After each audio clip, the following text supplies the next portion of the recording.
Hey friends, I'm Sherry. I'm an artist and graphic designer living and working out of my adorable A-frame in the forest in northern Michigan. In my very first YouTube video, I'm going to show you the lower level I rearranged to make a designated creative space for myself. I would say my style is a mix between mid-century modern and boho. And here's one of my assistants now, my greyhound Freya, who chatters her teeth when she's excited. One of my nicknames is Itinerary, and I'm big on plans, so I drew a few possible layouts before we started. Until now, I've been taking up my kitchen table and really want to take advantage of the natural light in the front of my house and also just have a spot where I can leave my art supplies out to instantly have ready when inspiration strikes. So here we are, my boyfriend and lovely assistant Freya, moving items around. Those flat files are a lot of fun to move, so I always have to have help since they weigh a ton. But I love them. I bought them used from a fellow printmaker. A lot of my furniture is secondhand. My couch I found at a consignment shop, and my bentwood shelving unit I bought for a steal at $75 at a garage sale. They go for a whopping $1,000 these days. One challenge living in an A-frame is having taller objects on display. I tried to find room for my easel, but unfortunately its height leaves few places it can go. So its home is back in storage for now.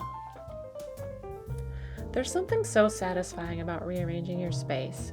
Being intentional about placement and getting a fresh perspective really brings me joy. I love vintage suitcases and store my DVD collection in them. Freya's toys go in this basket. And my pencils and brushes have their home in this mug. While my career has mostly been spent in graphic design and photography, I'm really enjoying the world of illustration. I love working with watercolors, colored pencils, and even my iPad. I'm hoping to grow my art practice more through this new setup and also with this YouTube channel. I'm also into crafts and needle felting, as seen by my many jars of colored wool here. I am so in love with this new arrangement. I can't believe how such a simple change in my living space has made me feel. Having my art space be part of my living space just feels right. I have to admit, for the first few days, I'd come downstairs and just sit and stare at the new setup, giddy with excitement over it. Being able to create in the sunlight has boosted my mood. And here's my second assistant, Yuki, my kitten, making her debut. Isn't she just the cutest? I love her.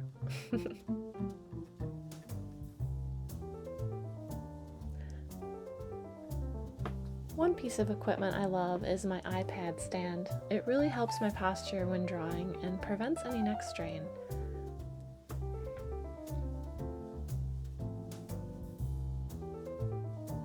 Of course, I'm working on an A-frame illustration. One of my future goals is to create artwork themed around my life here in this special house. I have visions of pattern designs, stickers, tea towels, and more. Here's the very first mushroom I needle felted and continue to make them as gifts and Christmas ornaments each year. For those that don't know me, I live near Petoskey, Michigan, and this area is famous for Petoskey stones, which are fossilized coral that you can sometimes find at our nearby state park. I polished mine with sandpaper to get this smooth finish.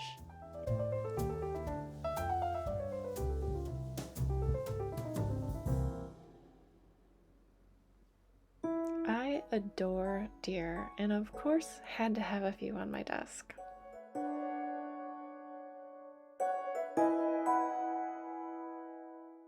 And here we have my new canvas lamp. It allows me to attach my iPhone with a magnet so I can record myself drawing while using the ring light to brighten the scene.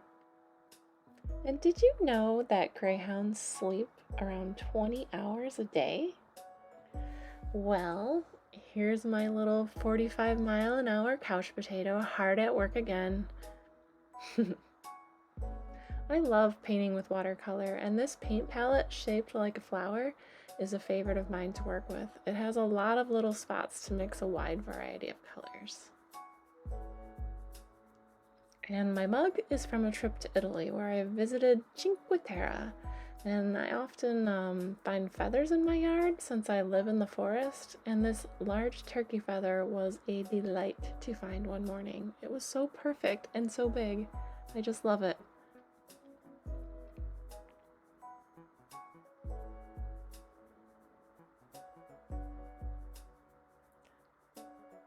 I have this sticker here that's by Little Truth Studio, and I keep it to tell myself that if they can make A-frame art, so can I. I mean, I live in one after all. And I love crystals, and I have this citrine here that's supposed to encourage creativity. This little guy I bought in Nara, Japan, and it is just the cutest of cute. Oh, the Japanese, they sure know how to do it. A rather handy way I store my colored pencils is with this holder made by Faber-Castell, and I also have their polychromos pencils inside. I love it. It keeps everything organized and safe.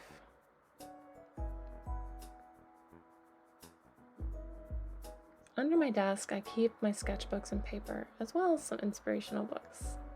Speaking of inspirational books, I have more on top of my flat files related to art and design.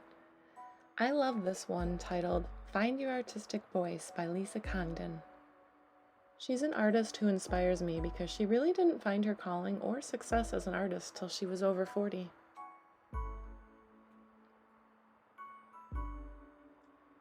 This next book, highlighted by a mini rainbow right now, is a huge inspiration for me. I love the art and stories in the Brambly Hedge. It takes Beatrix Potter type art to a whole new level. The scenes are so nostalgic, cozy, and charming. My all-time favorite are the scenes where they show you the slice of the inside of a tree, brimming with cottage core galore.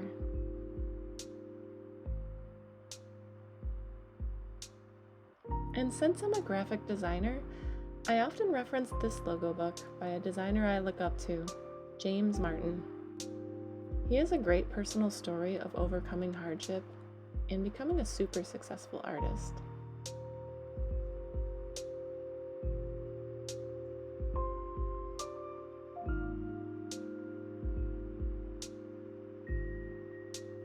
Here are a few final shots of my new setup. I feel like coziness and creativity pours out of the space now. I hope you've enjoyed this little glimpse into my creative life here in the A-frame. And if you have, please show your support by liking and clicking subscribe. I hope to share more of my idyllic life here up in northern Michigan and hope you'll come along for the journey as well. Yuki hopes you'll join us too. So for now, I'll say goodbye and stay cozy.